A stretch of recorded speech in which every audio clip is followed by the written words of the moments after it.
We're here today to talk about graffiti. I know we talk a lot about violent crime, but graffiti is very important to the city of Dayton. It's very important to me. About 10 years ago, I worked at East Patrol Operations Division. We began actually a graffiti task force to help clean up graffiti in our neighborhoods.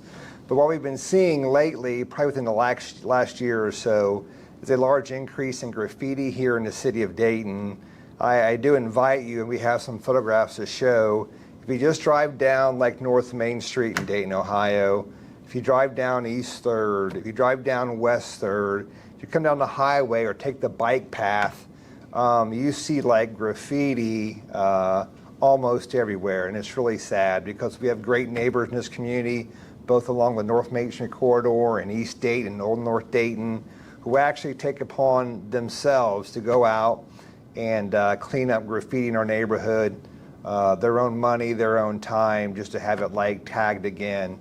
And it's very important to our city, it's very important to our residents, and it's also very important to the Dayton Police Department. I went out today and just, James did, and took a quick photograph, but like if you can kind of show the one from a distance, James, like this is at West 3rd Street, right by the entrance to the right Dunbar area, and they have tagged the entire side of this building with like an air-type sprayer tagging device that we sometimes see. It reaches up so high, that it's very hard to clean up. It's on brick, which even makes it even harder to clean up. And I realize this is a vacant structure, but it still makes our city look, very poor from just the unsightliness of it. We're actually a very beautiful city. So I spent a lot of my time in the community cleaning up graffiti in the past. And starting in June, I'll be back out into patrol, and we'll actually start this efforts again with the community. But it's something we'll actually bring to the attention of everybody. And we're a beautiful city. Dayton, Ohio is. We're very big on art. If you just tour the city of Dayton, there are more than ample opportunities to create murals in the city of Dayton. I've actually done murals with a young man who's now passed away, whose name was Bizarro, was his tagging name. And a lot of our taggers that we see today, that you'll see in some of these photographs, they were friends of his, and they looked up to him. And he was a tagger, but he also did some good artwork too in the city of Dayton. If you go by my favorite store in Dayton, Ohio, is Fisherman's Quarters on Kiwi Street. He did the mural on the side there about the city of Dayton. But a lot of these folks are very artistic. I just would hope and wish they would use their artistic ability for positive and not tag somebody's garage or business, because what we do see is we see some of these people who are prolific taggers from their moniker that you see on some structures. They do nice, beautiful murals, and they'll have their like a name attached to it, like they helped this mural. Then they'll go over somewhere else and like tag somebody's garage or business, and it looks like, I won't say the word, but it looks very, very bad, right? So we're just here trying to appeal to them to not do this to our city. I did reach out to the great folks at My Valley Crime Stoppers, and I did want to like announce a reward because we do have a reward up to $5,000 for information leading to the people who are doing these tags. I won't like really mention their names, the taggers' names, but if you tour the city, you'll see about 5 or 6 of the same tags all over the city. You see them outside the city. You see them in Springfield. You see them upon, they like to tag areas like that are hard to get to, like second floor businesses, overpasses on highways, underpasses, trail like trestles over highways. They have to actually hang over the side to do this stuff. So we do have a reward for $5,000 for information on these people who are tagging the city of Dayton and other places. And that's a totally anonymous information. You can call Crime Stoppers at 222-STOP. Go to the My Valley Crime Stoppers website, leave a tip there. It's totally anonymous, and it is a cash reward up to $5,000. So I just want to talk about that a little bit and the importance of it. These are just some of the photographs that James took today, but it's sad to go down West 3rd Street, East 3rd Street, Main Street, and seeing people tagging, making our community look very poorly. and people working hard to try to make their community pretty, make it beautiful, clean up tags, and it happens again. So they're very hard cases to prove. I mean, we have to have like witnesses. We have to have like evidence, like, you know, photographs or video, which sometimes we do, sometimes we don't. But I also implore people in the Dayton community, like when you see a new tag go up, please call the police and report it. It is a very underreported crime. People like see it and say, you know, why should I call?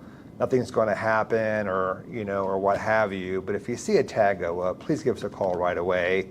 We can do a report. We can go out and see, is there camera footage there? Ask around for witnesses to see if anybody saw anything, and try to actually hold people accountable for destroying our city. So. Major, have you seen some of these taggers also appearing to move kind of into the downtown area as well, with some of the, you know, maybe vacant or abandoned buildings as well? We have. We've seen it all over. We see it on buildings like this here. We'll see it on signs. We'll see it on like traffic. You know, you see them like on traffic barriers.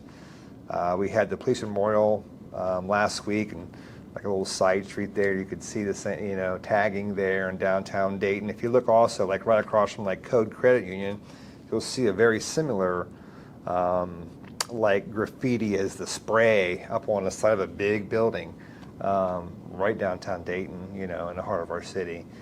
So it's an issue that impacts our entire city, east, west, downtown, all of it. And we do kind of see like we have like various like styles of taggers. We do have some like young folks who experiment and do something like that, but more often than not, like we see people who I would refer to as like professional taggers. They use specific paints. They tag areas with a specific moniker that you'll see, and things like that. And these right here, like the whole like air sprayers, you know, shooting paint up on a building. Really, the whole idea of that is just pretty much just destroy the side of the building and make it look very poorly. So. Is there, you know, I know that. Also, I will send you guys these photos. Okay. I know there's, you know, the upcoming visitors, we expect to stay mostly in the downtown area, but is there more urgency because of NATO coming up to try and, you know? No, not really, Mike. Not really. I mean, this is something we've been dealing with for, you know, for several months now. North Main Street has a very strong community group that focuses on this, and you know, this NATO is coming, right? But like, this is more about our community. Like when NATO leaves, we're still stuck with this, regardless, right? And that's what we don't want. So it's not so much NATO related because it impacts our entire city. I mean, just try to go down East 3rd Street and just count the number, but it'd be easier to count the ones that aren't tagged on East 3rd Street as opposed to the ones that are. Or North Main Street for that matter. What, if you are, like you said, they're tough cases to make, if you're able to get witnesses or video or stills, what are they charged with? What do we do at that point? Sure. I mean, it kind of also depends like upon the type of building, but you know, like criminal damaging, vandalism can exceed, you know, a pretty hefty penalty. But I realize in our society that these people, when caught, won't face a lot of jail time, and that's okay. But like Bizarro, for example, and I worked with him and another young man whose name I can't remember, but they were both caught tagging property. I think one was actually a police vehicle, and they didn't get much jail time. They got no jail time. They just spent a whole summer long with me and other community members covering graffiti. So they had to go and cover up their own tags in the city, which is a lot, right? So, and that's how I got to know Bizarro. And he was a good person, right? I don't agree with tagging, right? But he's a very great artist. I mean, if you're an artist, you know, we'll put your art to work, but we'll do it the right way. There's a process, right? There's permits and things that are very easy to get. You know, you submit your mural design and it gets approved. You know, we can work through that.